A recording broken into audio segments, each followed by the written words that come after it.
The sound of my husband's laughter echoed from our bedroom as I climbed the stairs, my heart racing with excitement. I had left work early to surprise Derek for our third wedding anniversary, clutching the pregnancy test I'd taken that morning behind my back. 3 years of marriage and finally, we were going to have the baby we'd been trying for. But as I pushed open our bedroom door, my world shattered into pieces that would never fit back together again.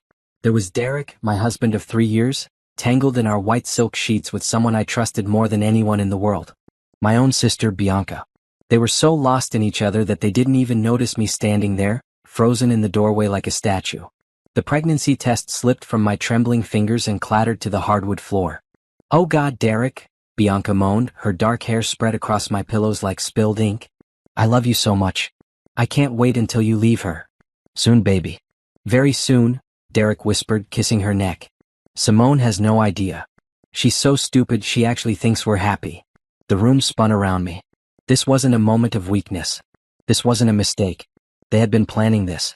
They had been talking about me like I was some fool while they destroyed my marriage in my own bed. How long had this been going on? How many times had they laughed at me behind my back? I must have made a sound because Derek's head snapped up.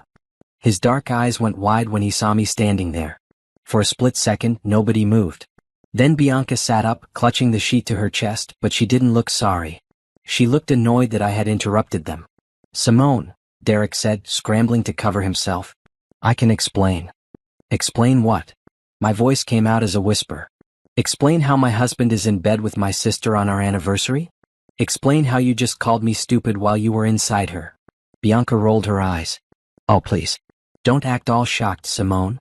You had to know this was coming. Derek and I have been in love since before you two even got married." The words hit me like physical blows. "Since before we got married?" "She's right," Derek said, and there was no shame in his voice anymore. Just irritation like I was bothering him. "I've always loved Bianca. I only married you because she wasn't ready to settle down yet." I stared at this man I thought I knew. This man I had given 3 years of my life to. This man whose baby was growing inside me right now.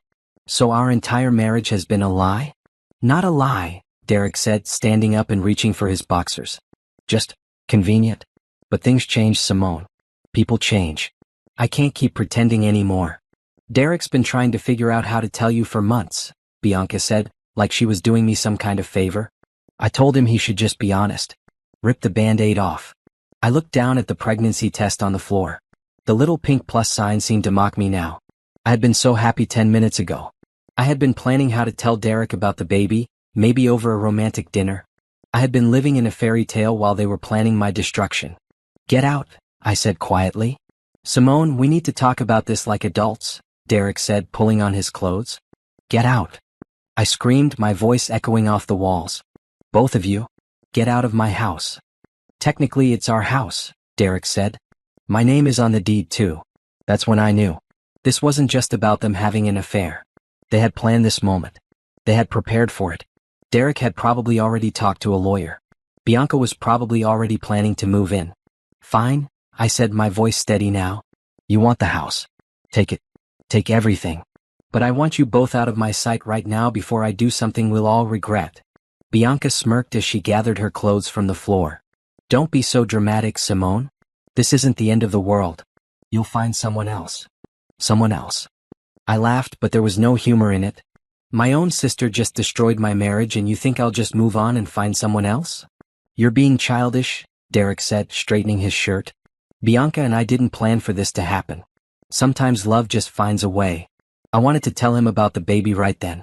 I wanted to see his face when he realized what he was throwing away. But something stopped me. Maybe it was the way they stood together, already a unit against me. Maybe it was the way Bianca's hand rested possessively on Derek's arm. Or maybe it was the cold calculation in both their eyes that told me they had been planning this moment for a very long time. As they walked out of my bedroom, Bianca paused at the door.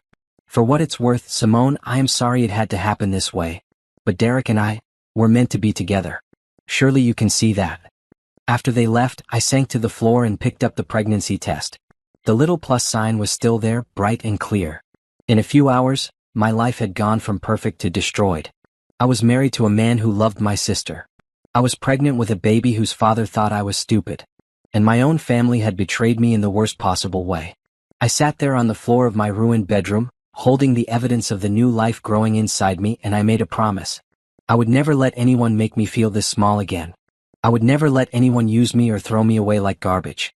And someday, somehow, I would make sure Derek and Bianca understood exactly what they had lost when they decided to destroy me.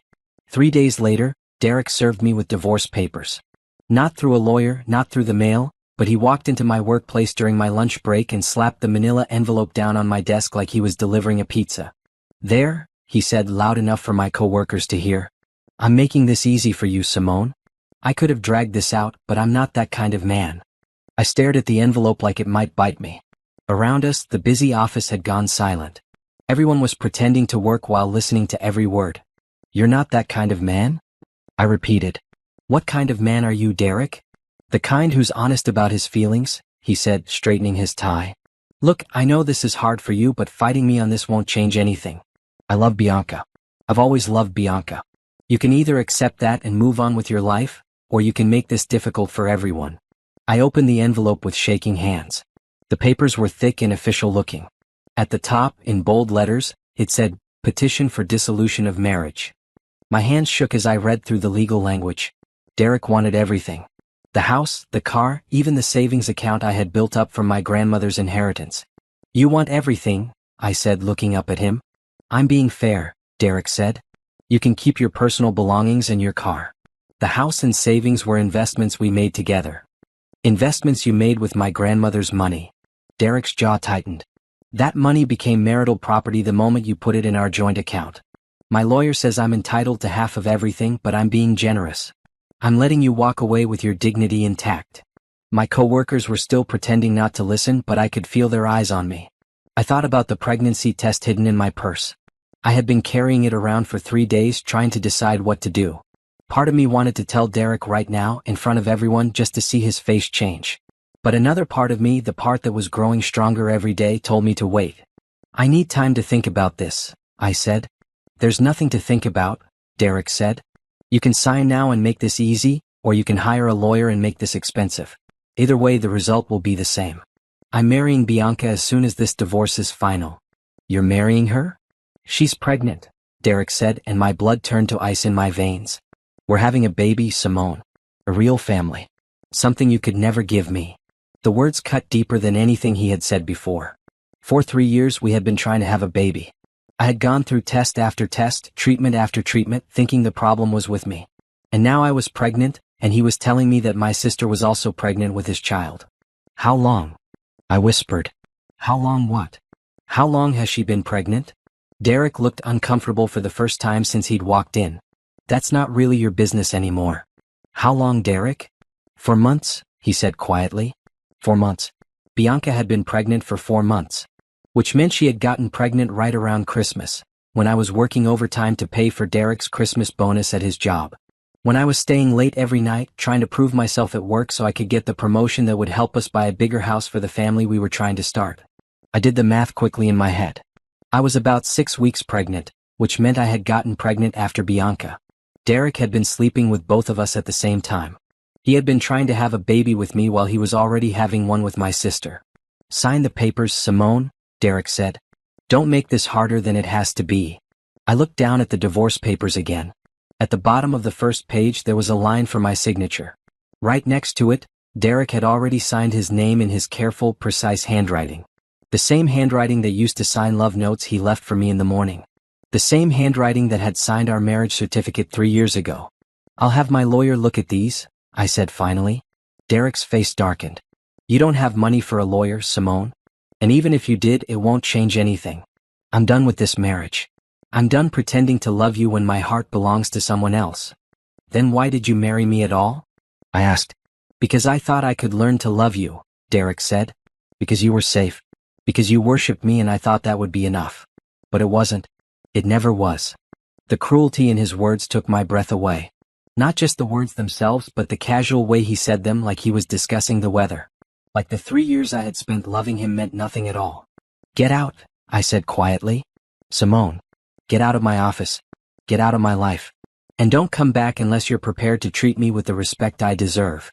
Derek laughed, but there was no humor in it. "Respect? What have you ever done to earn my respect? You're a secretary, Simone. You work in a cubicle and you go home to an empty house and you watch reality TV until you fall asleep. What exactly about that life demands respect? Every person in the office was staring now, not even pretending to work anymore. I could feel their pity washing over me like a wave. Poor Simone. Poor, pathetic Simone, whose husband was leaving her for her own sister. But as Derek walked away, I put my hand over my stomach where my baby was growing. Derek thought I was nothing. He thought I was weak and stupid and worthless. But he was wrong. I was stronger than he knew. And I was carrying something precious that he would never deserve. That night, I sat in my empty house and called a lawyer. Not the cheap lawyer Derek thought I would get, but the best divorce attorney in the city. I used my grandmother's emergency credit card, the one I had never touched in 5 years. Mrs. Patterson, the lawyer said when I explained my situation, I want you to know that just because your husband filed first doesn't mean he holds all the cards. You have rights. And if you're willing to fight for them, I'm willing to help you. I looked down at the pregnancy test sitting on my kitchen table. I'm willing to fight, I said. I'm willing to fight for everything. The courtroom was cold and sterile, nothing like the warm church where Derek and I had gotten married 3 years earlier. I sat at a long wooden table next to my lawyer, Mrs. Rodriguez, watching Derek and his attorney flip through papers on the other side of the room. Bianca wasn't there, which was probably smart. I might have said something I would regret. Mrs. Patterson, the judge said, looking over his glasses at me. I understand you're contesting the terms of this divorce settlement. Yes, Your Honor, Mrs. Rodriguez said, standing up. My client contributed significant assets to this marriage, including a $50,000 inheritance that was used to purchase the marital home. She's also recently discovered she's pregnant with Mr. Patterson's child. Derek's head snapped up so fast I thought he might get whiplash. His mouth fell open as he stared at me across the courtroom. I kept my face perfectly calm, even though my heart was pounding so hard I could hear it in my ears. Pregnant. Derek's lawyer whispered, loud enough for everyone to hear. Your Honor, Mrs. Rodriguez continued, Mr. Patterson abandoned his pregnant wife for another woman. My client is requesting spousal support, child support, and her fair share of the marital assets. That's impossible, Derek said, jumping to his feet. She can't be pregnant. We haven't. She never said.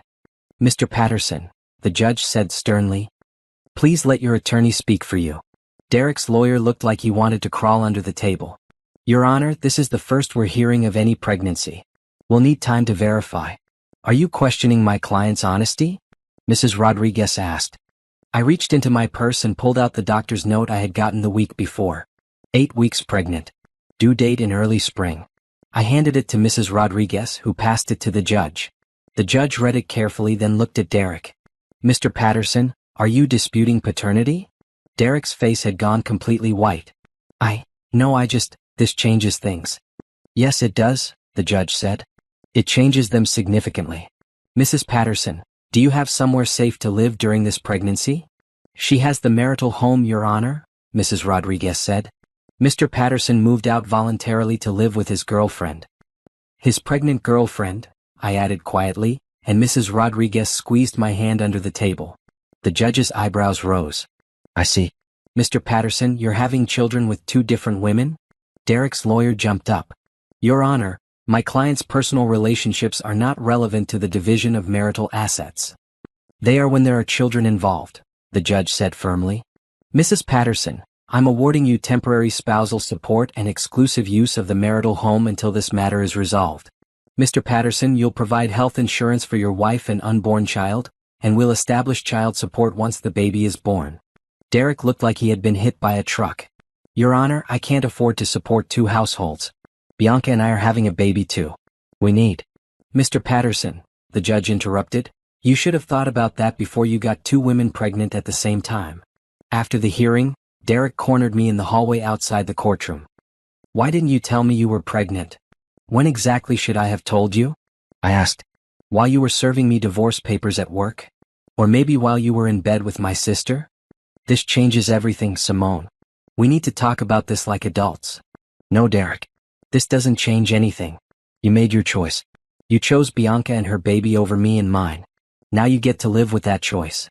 You can't keep my child from me. I laughed, but there was no humor in it. Your child? You called me stupid. You said I could never give you a real family.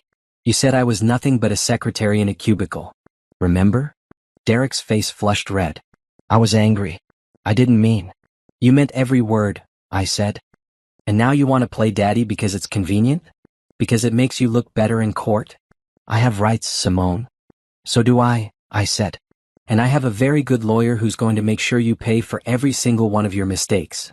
That weekend, I packed Derek's remaining belongings into boxes and left them on the front porch. I changed the locks and installed a security system. I also did something I had never done before in my life. I went to the bank and opened an account in only my name. The house felt different without Derek's things in it. Bigger somehow but also emptier. I walked through the rooms we had decorated together, trying to figure out how to make this place feel like mine instead of ours. The bedroom was the hardest. I couldn't sleep in the bed where I had found Derek and Bianca, so I bought a new one and had the old one donated to charity. At night, when the house was quiet, I would put my hands on my stomach and talk to my baby. It's just you and me, I would whisper. But that's okay. We're going to be fine. We're going to be better than fine. The worst part wasn't the loneliness or the fear. The worst part was my family. When I called to tell my parents about the divorce, my mother's first question wasn't, "Are you okay?" It was, "What did you do to push Derek away?" I didn't do anything, Mom. Derek was having an affair with Bianca. Simone, honey, affairs don't just happen in a vacuum. There's usually something wrong at home that drives a man to look elsewhere. Are you seriously blaming me for Derek cheating with my own sister? I'm not blaming anyone, my mother said, but her tone said otherwise. I'm just saying that maybe if you had tried harder to make Derek happy. I hung up on her. And when Bianca called an hour later, crying and begging me to understand that she and Derek were meant to be together, I blocked her number. My father called the next day. Simone, you need to forgive your sister. Family is more important than any man. Family? I laughed bitterly. Dad, she destroyed my marriage. She's having a baby with my husband. What part of that sounds like family to you? Bianca made a mistake, but she's still your sister. And Derek? Well, Derek is going to be the father of your grandchild. You need to find a way to work this out. Derek is also going to be the father of Bianca's child. Are you okay with that? My father was quiet for a long moment. These things happen, Simone. People's feelings change. You're young.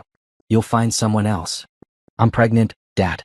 I'm alone and pregnant, and my husband left me for my sister. And instead of supporting me, you're telling me to forgive them and move on.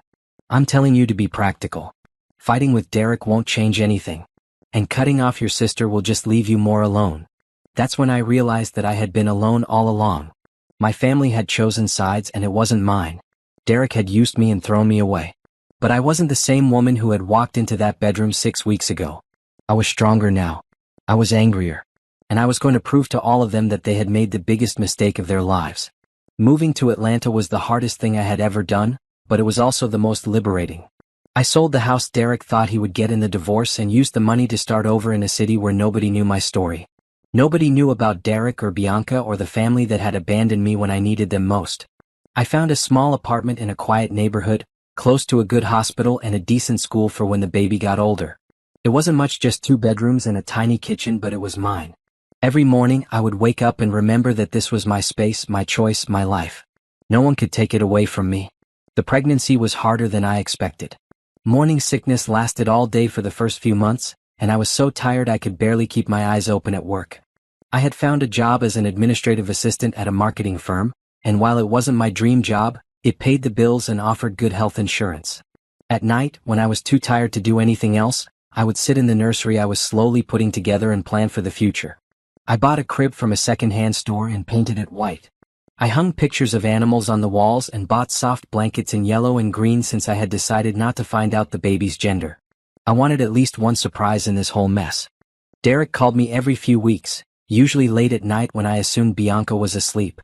Simone, we need to talk about the baby. I want to be involved. You have another baby to worry about, I would tell him. Focus on that one. I can care about both children. I want to be a good father. Then you should have thought about that before you destroyed our marriage. How many times do I have to apologize? I made a mistake, but that doesn't mean I should lose my child. You didn't make a mistake, Derek. You made a choice. You chose Bianca over me and you chose her baby over mine. Now you get to live with that choice.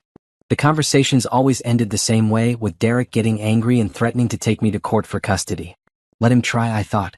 I had documented everything: his abandonment, his cruel words, his complete lack of interest in our child until it became legally convenient. My lawyer had assured me that the courts would side with a mother who had been abandoned by her husband for another woman. When I was 7 months pregnant, I started having contractions at work. They weren't regular, but they were strong enough to take my breath away. My supervisor, Mrs. Chin, found me gripping the edge of my desk during one particularly bad one. "Simone, honey, you need to go to the hospital right now." "I'm fine," I said, even though I clearly wasn't. "It's probably just false labor. You're 7 months pregnant and you're having contractions at work. You're not fine. Come on, I'm driving you to the hospital myself." At the hospital, the doctors put me on bed rest for the remainder of my pregnancy. "Your blood pressure is too high," Dr. Williams explained. "And with the stress you've been under, we want to make sure this baby stays put until he's ready to be born." "He?" I asked. Dr. Williams smiled. "Did I say he? Well, I guess the cat's out of the bag. You're having a boy, Mrs. Patterson. A strong, healthy boy. A boy. I was having a son." I put my hands on my stomach and felt him moving around as if he knew we were talking about him. "Hi, baby boy," I whispered. "I can't wait to meet you." The next 6 weeks passed slowly. I couldn't work, so money was tight, but my co-workers from the marketing firm took up a collection to help with my expenses. Mrs. Chin visited me twice a week, bringing groceries and keeping me company. I had never had friends like this before, people who cared about me without expecting anything in return. "You know," Mrs. Chin said one afternoon as we folded baby clothes together, "you're stronger than you think you are." "I don't feel strong," I admitted. "I feel scared and alone and completely unprepared to be a mother." "Every new mother feels that way. But you've already proven how strong you are. You left an unhappy marriage, moved to a new city, started over from scratch, and you're about to raise a child on your own. That takes incredible strength." "I didn't have a choice." "You always have a choice, Simone. You could have stayed with Derek and tried to make it work. You could have forgiven your sister and kept the peace in your family. But you chose yourself and your baby instead. That's the choice of a strong woman." On a cold February morning, my water broke while I was making breakfast. I called Mrs. Chin, who drove me to the hospital while I tried not to panic in the passenger seat. The labor was long and difficult, but when they finally placed my son in my arms, everything else faded away. He was perfect. 10 fingers, 10 toes, and a head full of dark hair just like mine. He had Derek's nose and chin, but his eyes were all mine, dark brown and curious, already looking around like he was trying to figure out this new world he had been born into. "What are you going to name him?" the nurse asked. I had been thinking about names for months, but now, looking at his little face, only one name felt right. "Isaiah," I said. "Isaiah Patterson." "That's a strong name for a strong boy," Dr. Williams said, checking Isaiah's reflexes. "He's healthy as a horse." "Good job, Mom." Mom. I was a mom now. The thought was terrifying and wonderful at the same time. This little person was depending on me for everything. I was his whole world and he was mine. That night, as I held Isaiah while he slept, I made him a promise. "I'm going to give you the best life I can," I whispered.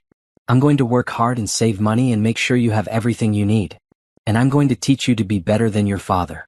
I'm going to teach you to keep your promises and treat people with respect and never, ever throw away something precious because you think you can find something better." Derek called the next morning. Someone, probably my mother, had told him about the birth. "Simone, I heard about the baby. I want to see him." "No," I said simply. "What do you mean no? He's my son too. You have a son with Bianca. Focus on him. I can have 2 sons, Simone. I want to be part of Isaiah's life." I looked down at my sleeping baby, at his perfect little face and tiny fingers wrapped around mine. "Then you should have thought about that 9 months ago when you chose Bianca over us. I'm coming to Atlanta. I'm going to see my son whether you like it or not. If you show up here, Derek, I'll call the police. You have no legal rights to this baby. You abandoned us, remember? The courts have very detailed records of exactly how you abandoned us." Derek was quiet for a long moment. "This isn't over, Simone." "Yes, it is," I said and hung up the phone. As I settled back into bed with Isaiah, I felt a sense of peace I hadn't experienced in almost a year. We were safe here. We were starting fresh. And whatever challenges lay ahead, I would face them head on. Because I wasn't just Simone anymore. I was Isaiah's mother. And that was the most important job I would ever have. 3 years passed like a blur of sleepless nights, first steps, and first words. Isaiah grew into a bright, curious little boy who looked more like Derek every day but had my stubborn streak and my love of cooking. He would stand on a little stool in our tiny kitchen, helping me mix ingredients and asking a million questions about everything. "Mama, why do we put salt in the cookies? Salt is for vegetables. Because salt makes everything taste better, baby. Even sweet things need a little salt to make them perfect. Like how you make everything perfect? He asked, and my heart melted a little more. I had started a small catering business from our apartment, mostly doing birthday parties and small events for people at work. Word of mouth traveled fast in Atlanta, and soon I was getting calls from people I didn't even know.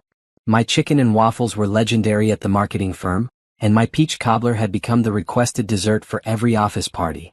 The money was good, better than my old administrative job, and I loved the flexibility it gave me to spend time with Isaiah. I could work around his schedule, taking him with me to smaller events where the clients didn't mind having a well-behaved little boy charming their guests.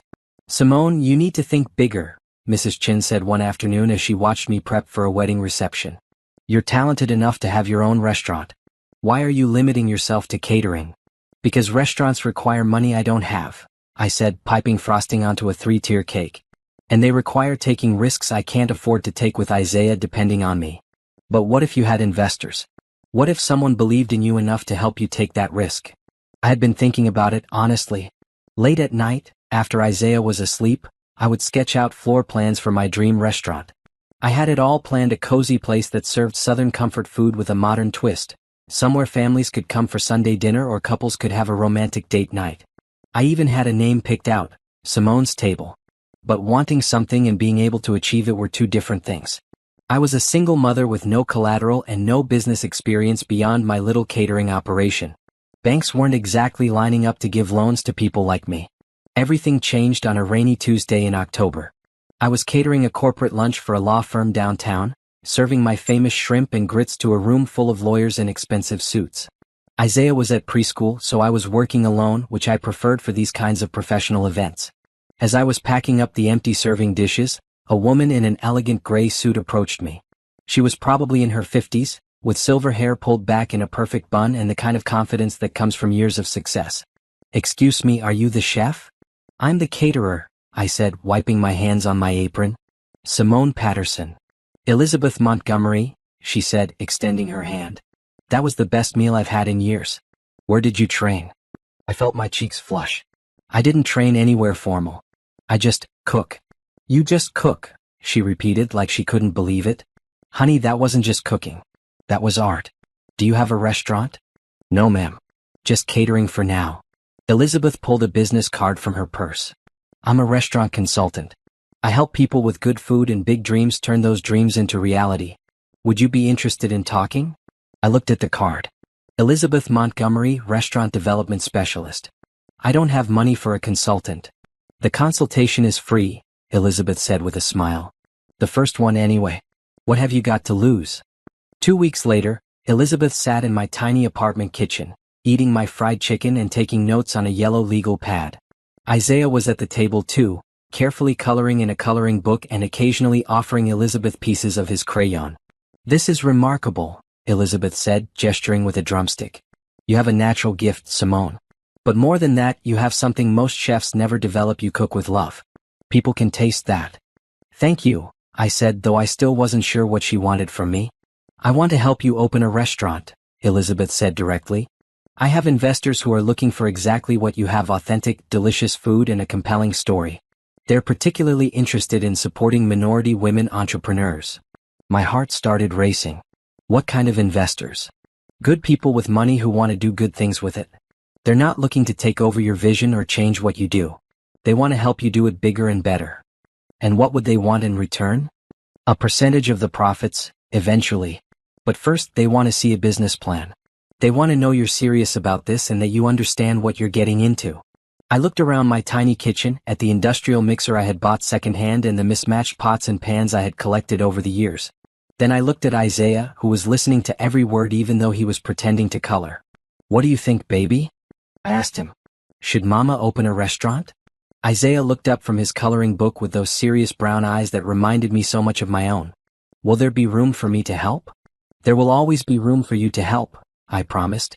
"Then yes," he said solemnly. "You should do it, Mama. You make the best food in the whole world." Elizabeth laughed. I couldn't have said it better myself. "So, Simone, what do you say? Are you ready to take the leap?" I thought about Derek, who had called me stupid and worthless. I thought about my family, who had chosen my sister over me. I thought about all the people who had counted me out before I even had a chance to prove myself. Yes, I said, and the word felt like a door opening. I'm ready. The next 6 months were a whirlwind of business plans, location scouting, and menu development. Elizabeth introduced me to her investors, a group of successful business people who believed in giving opportunities to talented entrepreneurs who might not otherwise get them. They were tough but fair, asking detailed questions about everything from food costs to marketing strategies. The location we found was perfect, a former bistro in a trendy part of town that had closed down due to poor management. It had good bones and a fully equipped kitchen that just needed some updating. More importantly, it had the kind of warm, welcoming atmosphere I had always envisioned for Simone's table. Opening night was terrifying and magical at the same time. I stood in the kitchen, wearing the chef's coat Elizabeth had given me as a good luck gift, watching the dining room fill up with customers. Isaiah sat at the bar, wearing a little apron that matched mine, greeting guests and telling anyone who would listen that his mama was the best cook in Atlanta. By the end of the night, we had served over 200 people. The local food critic had come and loved everything. 3 different food bloggers had posted glowing reviews online. And I had proven to myself that I could do something I had only dreamed about 3 years earlier. As I locked up the restaurant that first night, Isaiah asleep in my arms, I thought about how far we had come. From that broken woman who had found her husband in bed with her sister to a successful restaurant owner with a bright future ahead of her. Derek had been wrong about everything. I wasn't stupid or worthless. I was strong and talented and capable of building something beautiful from nothing. And the best part was, this was just the beginning. Simone's table had been open for 8 months when the call came in. I was in the kitchen, prepping for the lunch rush, when my hostess knocked on the door frame. Simone, there's a man here who says he wants to discuss a potential business investment. He doesn't have an appointment, but he seems pretty important. I wiped my hands on my apron, checking the clock. It was 10:30 a.m., still an hour before we opened for lunch. Did he give you a name? Derek something. Derek Patterson? The whisk I was holding clattered to the floor. Derek, here. After almost 4 years of silence, my ex-husband was standing in my restaurant. My heart started racing, but not from excitement, from pure, cold panic. Tell him I'm busy, I said, my voice sharper than I intended. He said he's willing to wait. He seems really determined to talk to you. I took a deep breath, trying to steady myself. This was my restaurant. My space. My success. Derek couldn't hurt me here. Fine. Give me 5 minutes, then send him back to my office. Those 5 minutes felt like 5 hours. I changed out of my kitchen apron and into the blazer I kept in my office for important meetings. I checked my makeup in the small mirror I kept on my desk and reminded myself that I was not the same broken woman Derek had left 4 years ago. I was successful now. I was strong. I was in control. When Derek walked into my office, I almost didn't recognize him. He had lost weight, and his expensive suit couldn't hide the tired lines around his eyes or the way his shoulders seemed to carry invisible weight. He looked older, worn down in a way that expensive clothes couldn't fix. Simone, he said, stopping just inside the doorway. You look incredible. Thank you, I said coolly, gesturing to the chair across from my desk. Please sit. I understand you're interested in discussing a business investment. Derek sat down slowly, his eyes moving around my office. I had decorated it simply but elegantly, framed reviews from food magazines, pictures of the restaurant's opening night, a small bookshelf filled with cookbooks and business journals. It was the office of someone who had built something real and lasting. I had no idea this was your restaurant, Derek said. When my business partner suggested we look into investing in local establishments, I never imagined that the worthless secretary you divorced would own one of the most successful restaurants in Atlanta? I finished for him. Derek flinched. I never said you were worthless. You said I was stupid. You said I could never give you a real family. You said I was nothing but a secretary in a cubicle who went home to watch reality TV. Should I continue? I was angry and hurt. People say things they don't mean when they're emotional. No, Derek. People say things they mean when they think they can get away with it. When they think the other person is too weak to fight back. Derek was quiet for a moment, studying my face like he was seeing me for the first time. You've changed. Yes, I have. Success has a way of changing people. So does being abandoned by everyone you trusted. Simone, I know you have every right to hate me. I know I made mistakes. Mistakes. I laughed, but there was no humor in it. Cheating on your pregnant wife with her own sister isn't a mistake, Derek. It's a choice. A series of choices, actually. You're right, he said quietly. It was a choice. and it was the wrong choice. I've regretted it every day for the past 4 years. Before I could respond, there was a knock on my office door. Mama? Isaiah's voice called from the other side. Mrs. Rodriguez said you were in a meeting, but I finished my homework and I'm hungry. My blood turned to ice. Isaiah was here for lunch like he was every day after preschool. Mrs. Rodriguez, my assistant manager, usually kept him busy in the main dining room until I was free, but apparently he had gotten impatient. "One moment, baby," I called, but it was too late. The door was already opening and my 4-year-old son was walking into my office with his backpack still on his shoulders and his hair slightly messy from playing outside. Derek's face went completely white when he saw Isaiah. I watched in slow motion as recognition dawned in his eyes. Isaiah had Derek's nose, Derek's chin, and Derek's dark hair.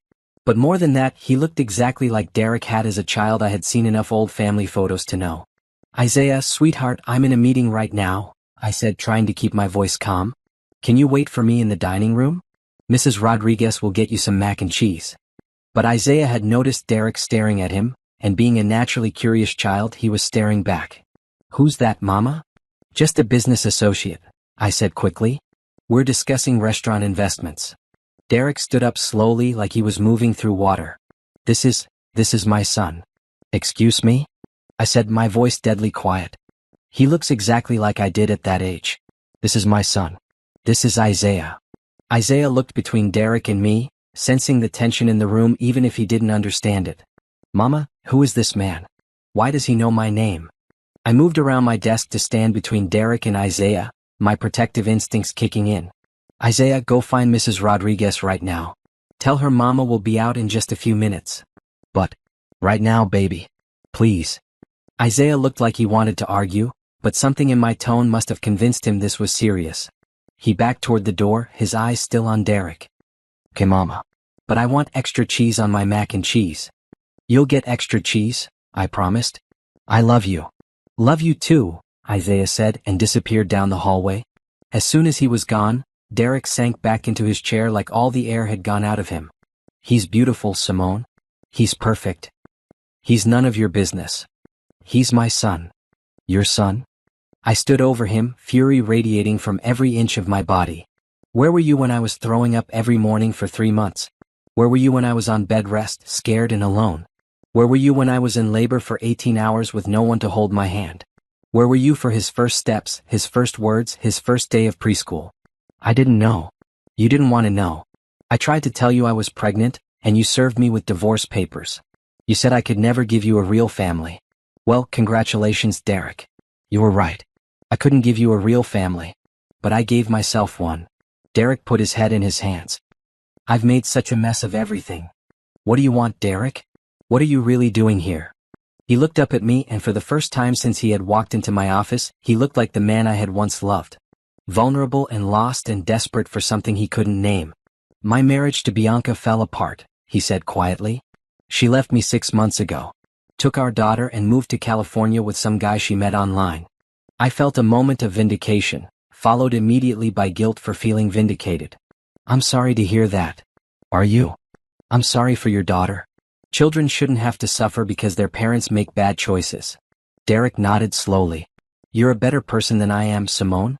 You always were. What do you want?" I repeated. "I want to be part of Isaiah's life. I want to be the father I should have been from the beginning." "No.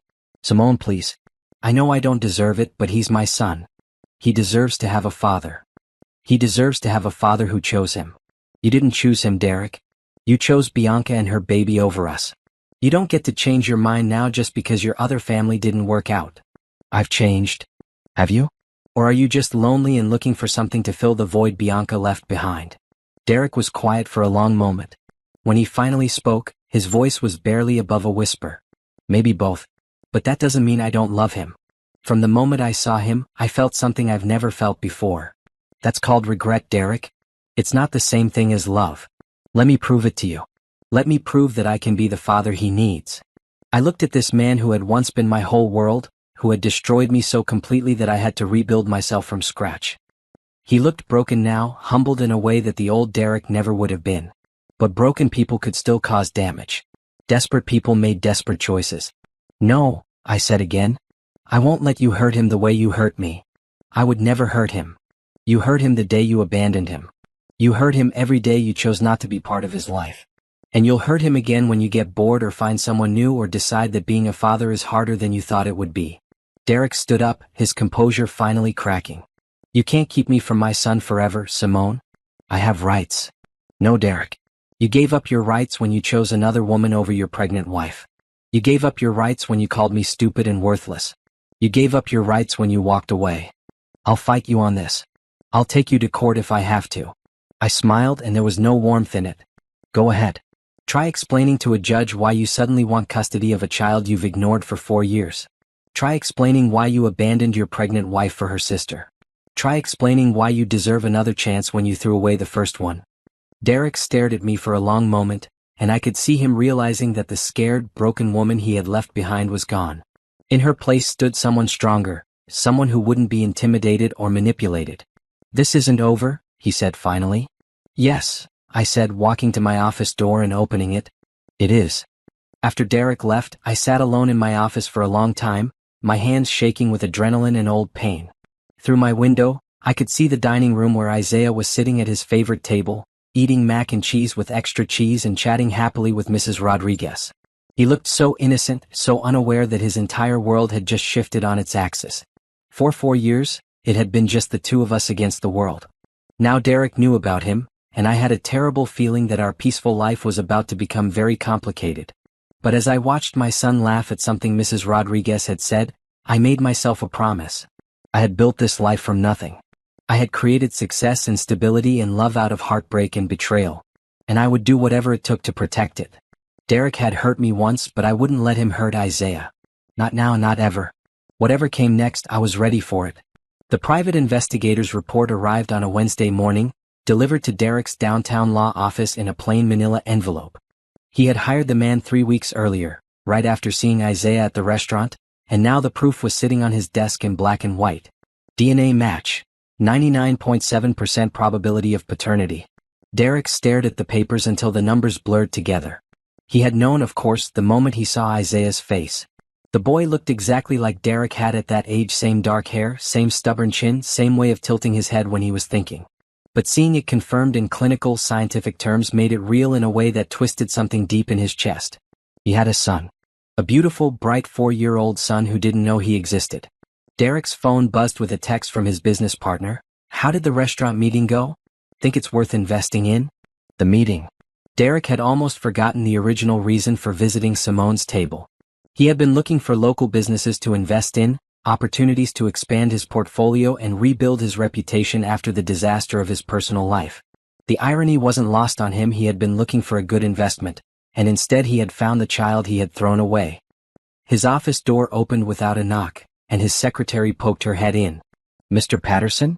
Your 11 o'clock is here. Derek quickly shoved the investigator's report into his desk drawer. Send them in.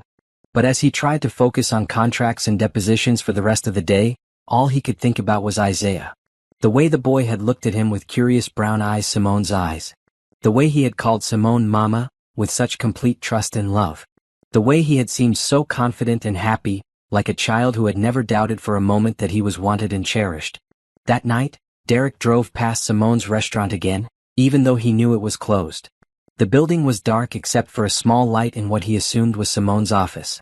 He wondered if she was there, working late to build the success she had achieved without him. Working to provide for the son he should have been helping to raise. His phone rang, interrupting his brooding. The caller ID showed his mother's number. Derek, honey, how are you holding up? I'm fine, Mom. No, you're not. I can hear it in your voice. You've been different ever since Bianca left. More. I don't know. Distant. Derek almost laughed. His mother had always been perceptive, but she had no idea how distant he really was. I'm just tired. Work is busy. You know, I was thinking about Simone the other day. I always liked her. She was such a sweet girl, and she made you happy in a way that Bianca never did.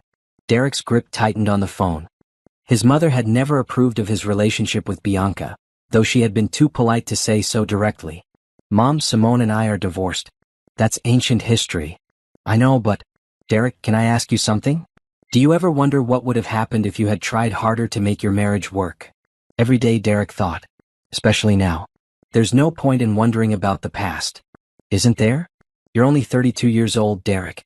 You have your whole life ahead of you. Maybe it's time to stop running from your mistakes and start trying to fix them. After he hung up, Derek sat in his car outside Simone's restaurant for another hour, thinking about his mother's words. He had spent the last 4 years telling himself that leaving Simone had been the right choice, that he and Bianca had been meant to be together. But if that was true, why had their marriage fallen apart so spectacularly?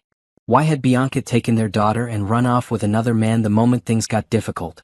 The truth was, Derek had never loved Bianca the way he had loved Simone.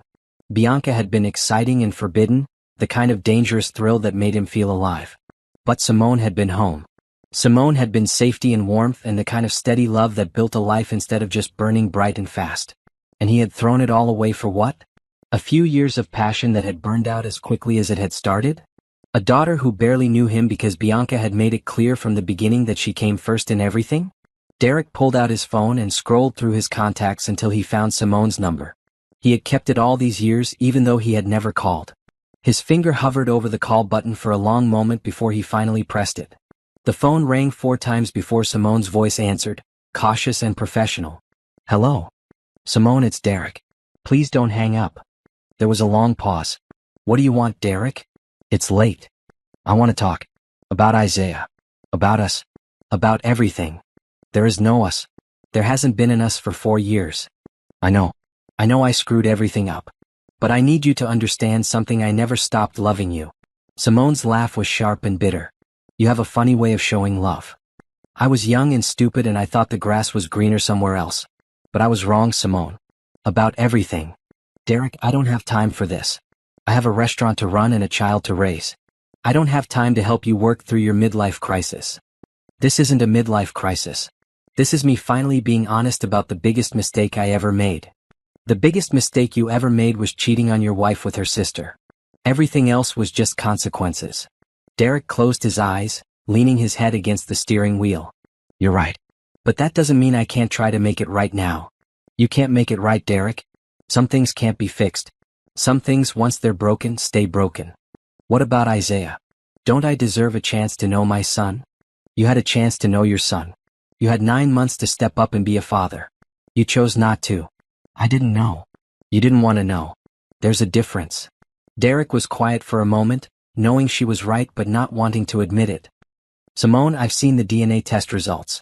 Isaiah is my son. Legally, I have rights. Legally, you abandoned your parental rights when you walked away from your pregnant wife. My lawyer explained that to you 4 years ago, remember? Courts can change their minds, especially when a father wants to be involved in his child's life. A father? Derek, you're not a father. You're a sperm donor who suddenly got curious about his genetic contribution. Being a father means being there for the 3 a.m. feedings and the doctor's appointments and the first day of school. It means choosing your child over everything else, every single day. It means sacrifice and commitment and unconditional love. You've never done any of those things. Her words hit him like physical blows, mostly because they were true. He had never even tried to be a father to Isaiah. He had been too busy playing house with Bianca and their daughter to think about the child he had left behind. Let me try now, he said quietly. Let me prove that I can be the father he deserves. No. Simone. No, Derek. I've built a good life for Isaiah. He's happy and secure and loved. I won't let you come in and disrupt that just because you're finally having regrets. He deserves to know who his father is. His father is the man who will walk him down the aisle at his wedding someday. His father is the man who will teach him how to throw a baseball and help him with his homework and be there when he's scared or hurt or confused. That man isn't you. The line went quiet except for the sound of both of them breathing. Derek wanted to argue, wanted to demand his rights as a biological parent, wanted to threaten legal action like he had at the restaurant. But something in Simone's voice stopped him. She wasn't the broken woman he had left 4 years ago. She was stronger now, more confident, more sure of herself. And she was protecting their son with a fierceness that was both intimidating and deeply attractive. I loved you, Simone, he said finally. I still love you. No, Derek. You love the idea of me. You love the fantasy of the perfect family you think you can create now that your real life has fallen apart. But you don't love me.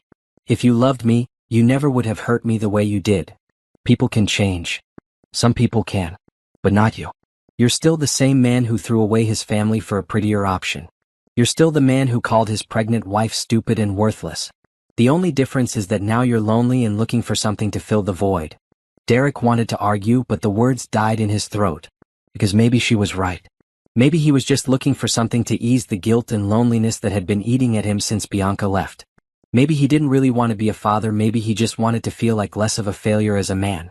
I won't stop trying, he said eventually. Isaiah is my son and I won't give up on him. Then you'll be disappointed, Simone said. Because I'll never stop protecting him. From you or anyone else who might hurt him. After she hung up, Derek sat in his car for another hour, staring at the dark restaurant where his ex-wife had built something beautiful without him. Where his son spent his afternoons, happy and loved and completely unaware that his biological father was watching from the parking lot like some kind of stalker.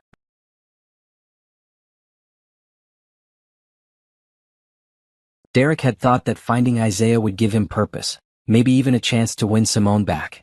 But now he was starting to realize that he might have lost them both forever. And for the first time in 4 years he was beginning to understand exactly what that loss truly meant. Derek's lawyer, Richard Sterling, was the kind of man who charged $600 an hour and looked like he was worth every penny. His downtown office overlooked the city skyline, and his desk was massive enough to land a small plane on.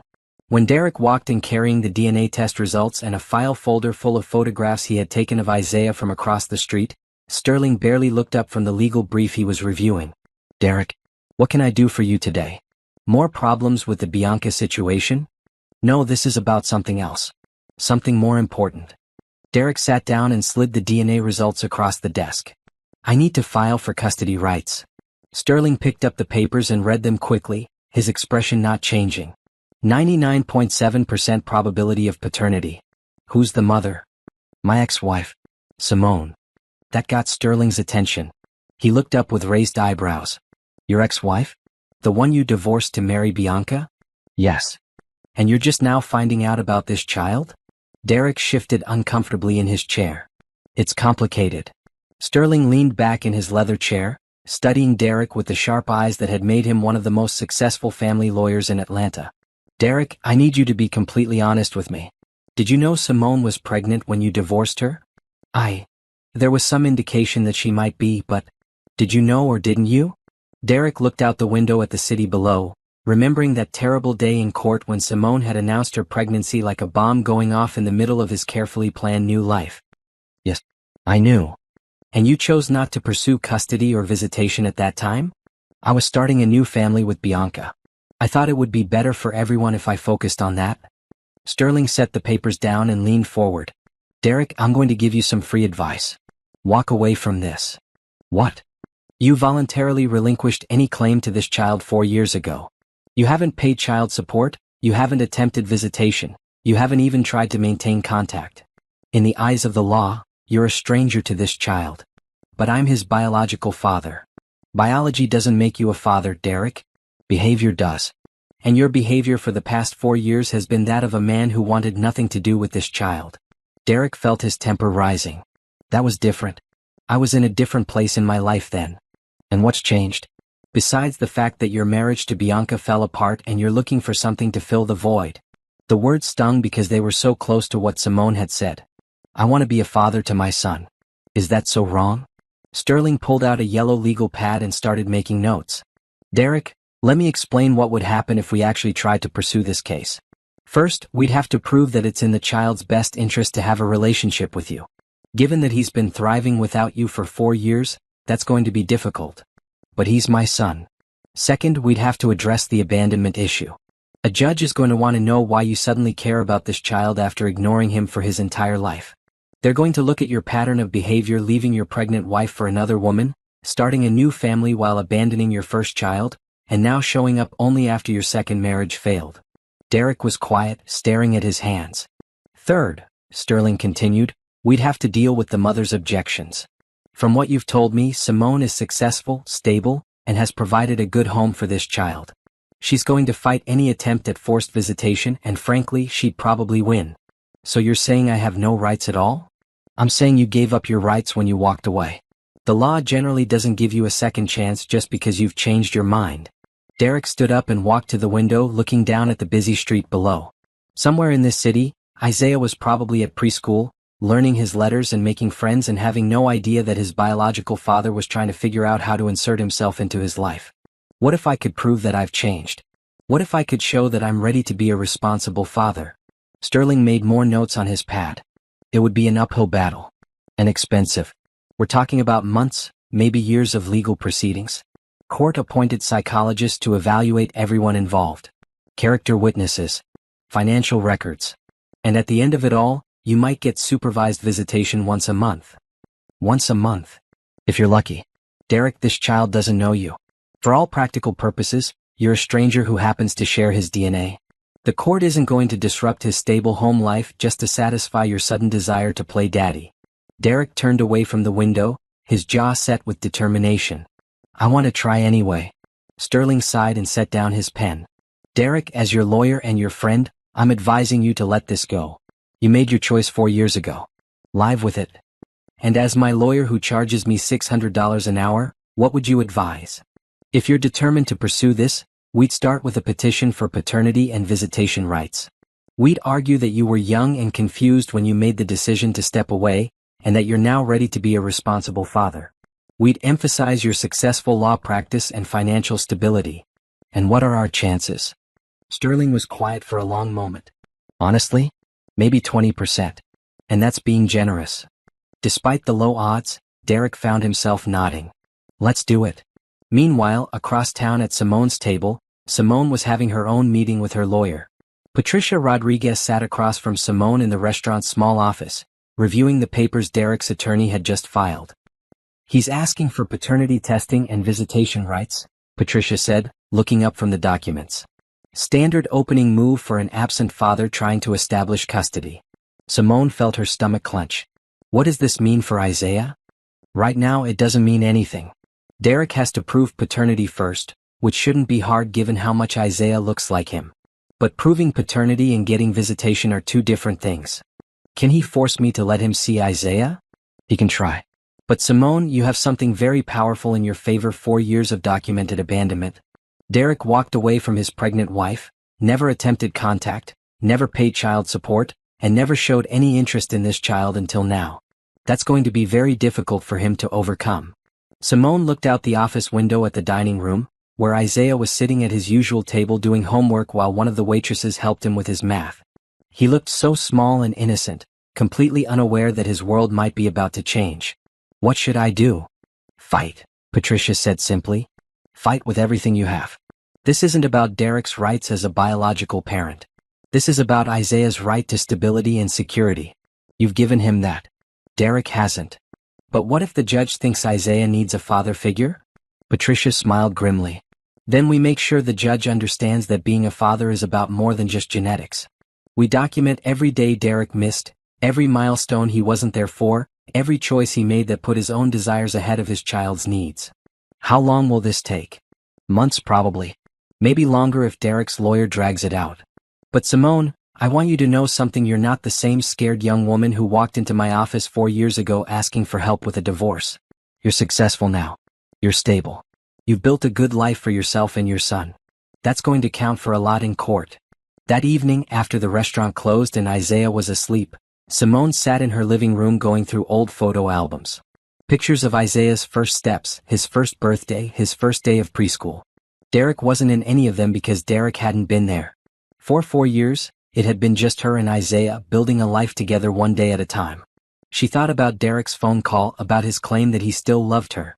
But love wasn't a feeling you could turn on and off when it was convenient. Love was showing up even when it was hard. Love was staying even when you wanted to run. Love was choosing someone every day, not just when you had no other options. Derek had never learned that lesson. And now he wanted to come back into their lives, not because he loved them, but because he was lonely and looking for something to ease his guilt. Simone closed the photo albums and made herself a promise. She would fight Derek with everything she had. Not out of spite or revenge, but out of love for her son. Isaiah deserved better than a part-time father who might disappear again the moment something more interesting came along. She had built this life from nothing once before. She had to do it again, she would. But this time she wouldn't be building alone. This time she had Isaiah to protect. And she would move heaven and earth to keep him safe. The courtroom was smaller than Simone had expected, with pale yellow walls and fluorescent lighting that made everyone look slightly sick. She sat next to Patricia, her hands folded tightly in her lap, watching Derek and his expensive lawyer shuffle through papers at the table across the aisle. Derek kept glancing at her, but she refused to meet his eyes. "All rise for the Honorable Judge Catherine Williams," the bailiff announced. Judge Williams was a woman in her 60s with silver hair and sharp eyes that seemed to take in everything at once. She settled into her chair and opened the file in front of her. "This is a petition for paternity and visitation rights filed by Derek Patterson regarding the minor child Isaiah Patterson. Is the petitioner present?" Derek stood up. "Yes, Your Honor." "And the respondent?" Simone rose on shaking legs. "Yes, Your Honor." "Please be seated. I've reviewed the initial filings and I have to say, this is an unusual case. Mr. Patterson, you're seeking visitation rights for a child you've had no contact with for his entire 4-year life. Can you explain this to the court?" Derek's lawyer stood up. "Your Honor, my client was young and confused when this child was born. He was dealing with the end of his marriage and the beginning of a new relationship. He made the mistake of stepping away, but he's now ready to be a responsible father." "I see. And during these 4 years of being confused, did Mr. Patterson make any attempt to contact his son? Any attempt to provide financial support? Any attempt to establish a relationship?" Derek's lawyer looked uncomfortable. "No, Your Honor, he did not." "And what has changed that makes Mr. Patterson suddenly interested in fatherhood?" "My client has matured, Your Honor. His second marriage has ended, and he's realized the importance of being a father to his biological son." Judge Williams looked over her glasses at Derek. "Mr. Patterson, is it true that your second marriage ended because your wife left you for another man?" Derek's face flushed red. "Yes, Your Honor, but I don't see how that's relevant." "It's relevant because it suggests that your sudden interest in this child might be motivated by loneliness rather than genuine parental concern." The judge looked at her notes. "Mrs. Patterson, how has this petition affected you and your son?" Patricia nudged Simone to stand. "Your Honor, my client has built a stable, loving home for her son. Isaiah is thriving academically and socially. He has never known his biological father and has no memory of Mr. Patterson. This petition has caused significant stress and uncertainty in what was previously a stable family situation. Has the child asked about his father?" Simone's voice was barely above a whisper. "No, Your Honor. He's never asked." "And how have you explained his father's absence?" "I've told him that his daddy wasn't ready to be a parent, but that it had nothing to do with him. I've told him that some people aren't meant to be parents, and that's okay because he has me and I love him enough for both of us." Judge Williams nodded. "Mr. Patterson, stand up." Derek rose, looking nervous for the first time since the proceedings began. "In 4 years you haven't sent this child so much as a birthday card. You haven't contributed a single dollar to his support. You haven't attended a single doctor's appointment, school event, or milestone. What makes you think you deserve to be part of his life now?" "Your Honor, I made mistakes, but—" "Mistakes?" Judge Williams's voice was sharp. "Mr. Patterson, abandoning your pregnant wife for her sister isn't a mistake. It's a choice. Not supporting your child for 4 years isn't a mistake. It's a pattern of behavior. What evidence can you present that you've actually changed?" Derek's lawyer shuffled through his papers. "Your Honor, my client has a successful law practice. He's financially stable and able to provide for the child. Money isn't what makes a father, counselor. What evidence of emotional growth? Of commitment? Of putting this child's needs before his own desires?"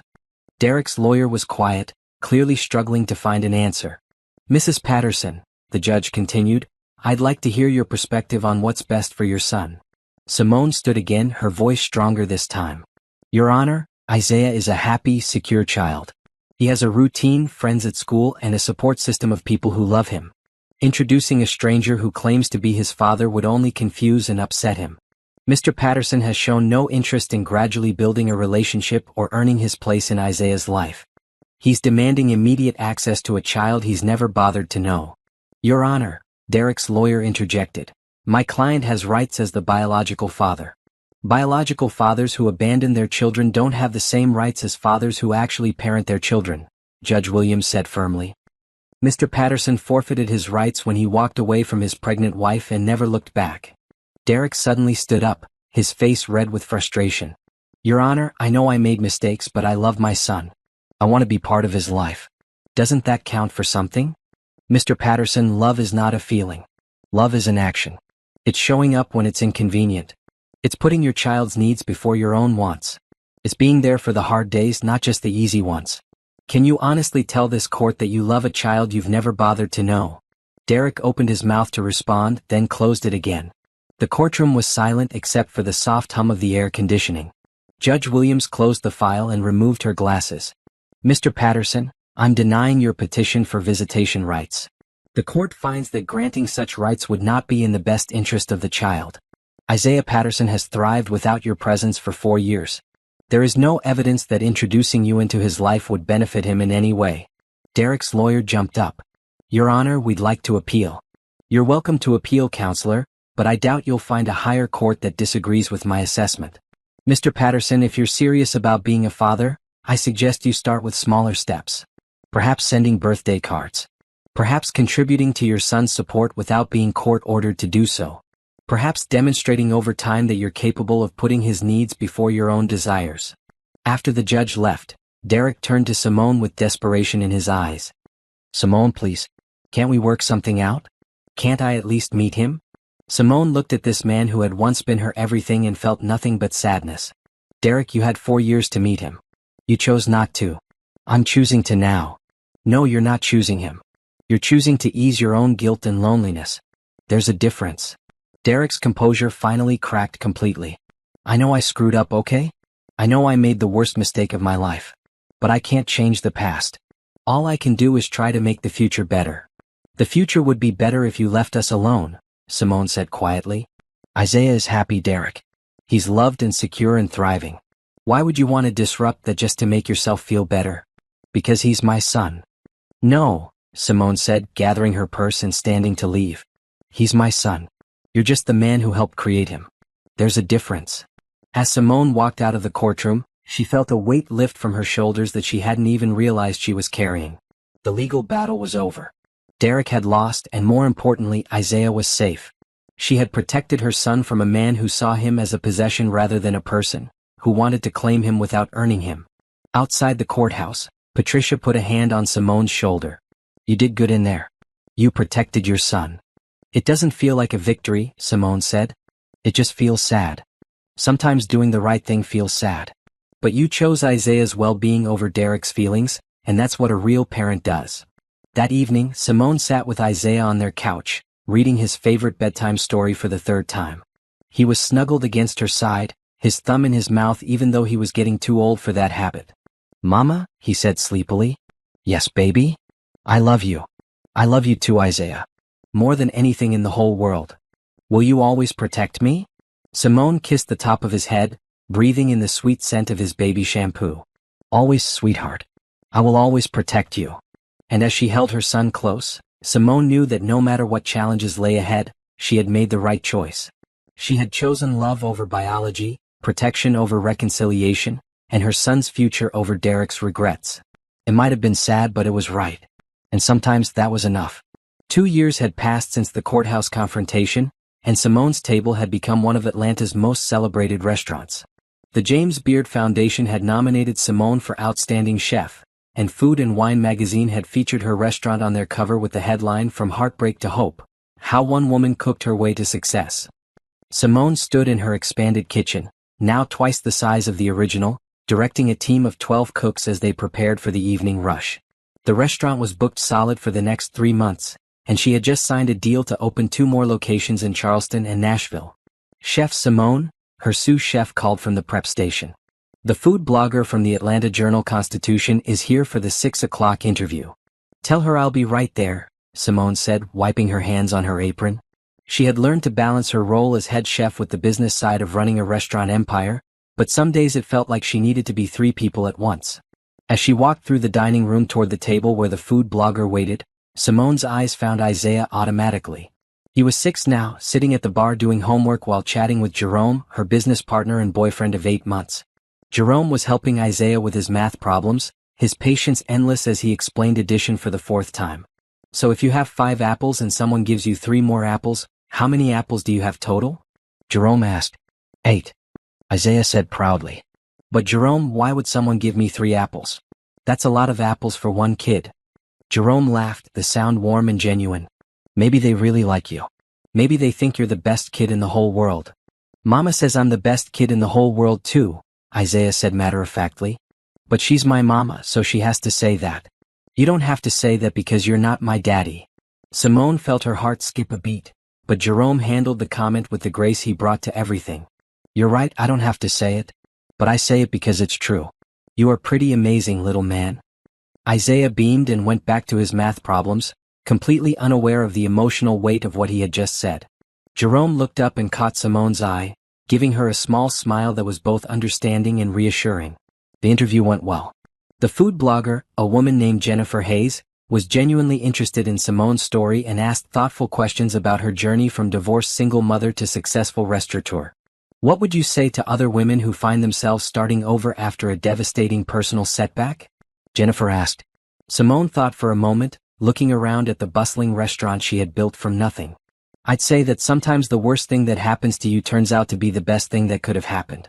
When my life fell apart, I thought it was the end of the world. But it was actually the beginning of the life I was meant to live.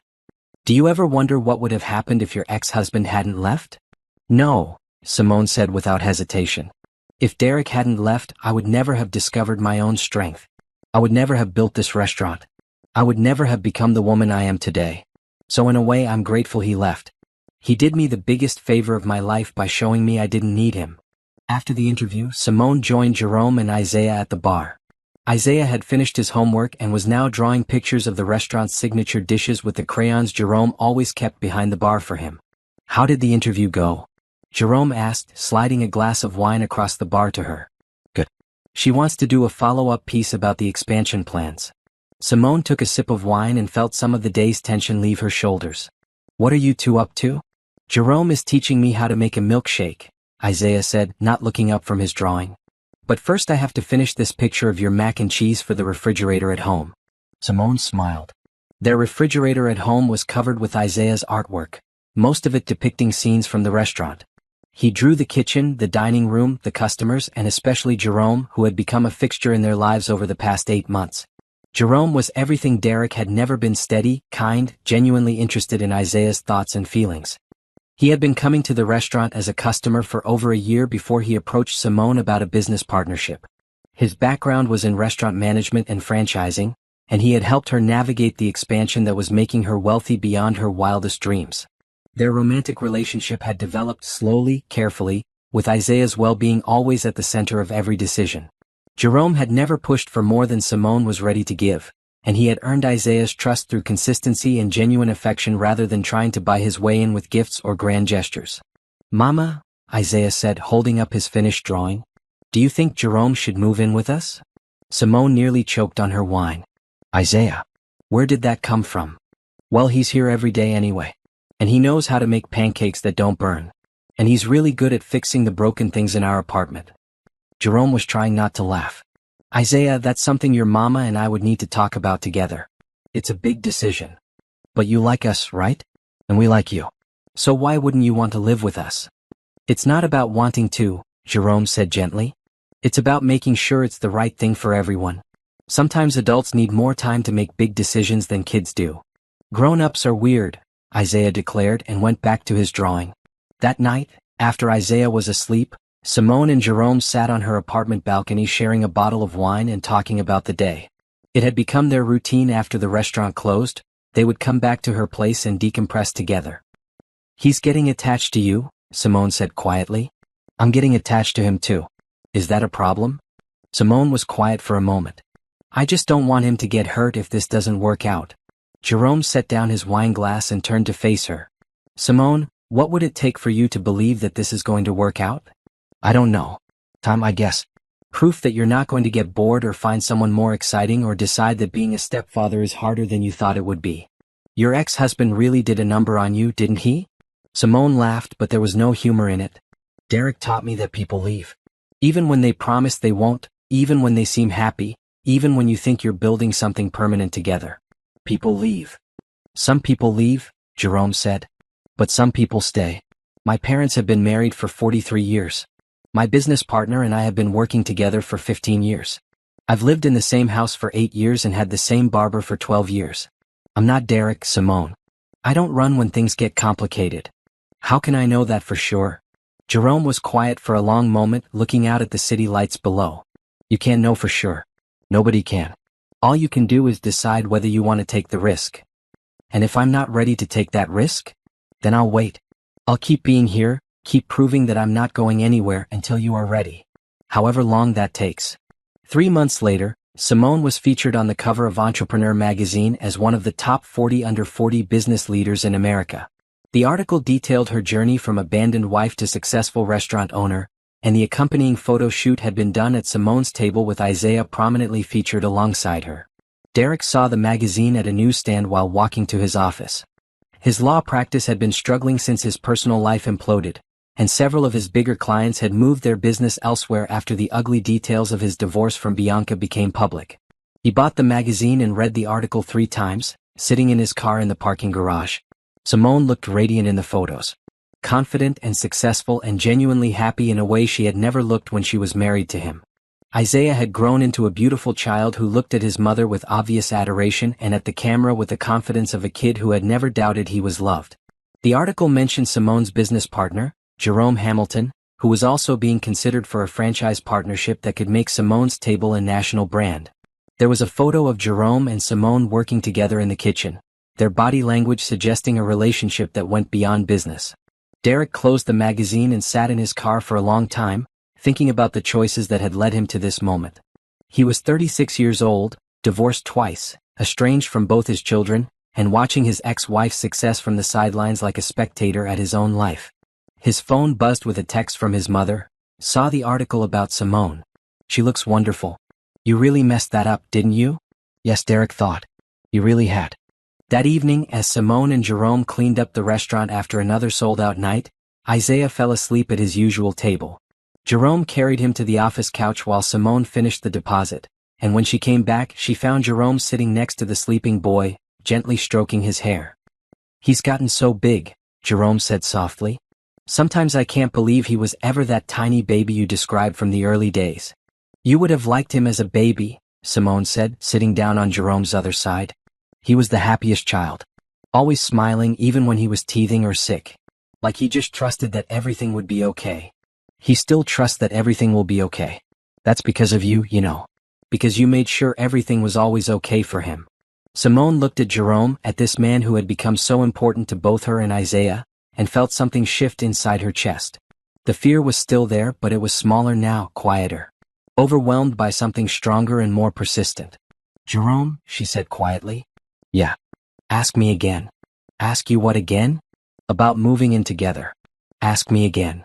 Jerome smiled, the kind of smile that started in his eyes and spread slowly across his face.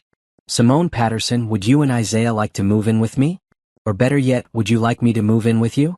Because honestly, I love your apartment. It feels like home.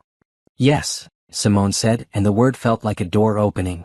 Yes, we would like that very much. 6 months later, Simone's table celebrated its 5th anniversary with a party that included the mayor, several celebrities, and food critics from across the Southeast.